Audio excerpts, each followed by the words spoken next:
ఒక విచిత్రమైనటువంటిది. వాస్తవంగా మంత్రి పార్థసారథి నాన్ కాంట్రవర్షియల్. అనవసరమైన మాటలు మాట్లాడడు, బాధ్యతగా ఉంటాడు, అవినీతికి పాల్పడే రకం గాదు, అతిగా మాట్లాడే రకం గూడా గాదు. ఆయన్ని ఇప్పుడు వివాదంలోకి లాక్కొచ్చారు. ఏంటయ్యా అంటే, ఏలూరు జిల్లాలో బయోగ్యాస్ ప్లాంట్ ఏర్పాటు చేస్తుంటే ఆగిరిపల్లి దగ్గర ఏలూరు జిల్లా ఉంది. వాస్తవంగా ఇదివరకు కృష్ణా జిల్లా, ఇప్పుడు ఏలూరు జిల్లా కిందకి వెళ్ళింది. అది ఆగిరిపల్లి ప్రాంతంలో అంటే తన నియోజకవర్గం దగ్గరలో.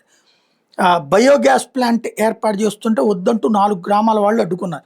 ఏంటంటే 4 గ్రామాల ప్రజలు కొండ ప్రాంతంలో, తోటపల్లి పరిధిలోని కొండ ప్రాంతంలో తమ పూర్వీకుల కాలం నుంచి మేకలు, గొర్రెలు, గేదెలను మేపుకుంటున్నారట. ఇప్పుడు బాబు ప్రభుత్వం తమ జీవనోపాధిని దెబ్బతీస్తుందట. అంటే అది పోని వీళ్ళ సొంత ఆస్తి అంటే ఒక అర్థం ఉంది. ప్రభుత్వ భూమిలో గడ్డి పెరిగితే ఆ గడ్డి మా గేదెలు మా ఇది అంటున్నాయి కాబట్టి నువ్వు బయోగ్యాస్ ప్లాంట్ పెట్టడానికి వీల్లేదంటవేందో అర్థం కాల. విచిత్రంగా ఉంది.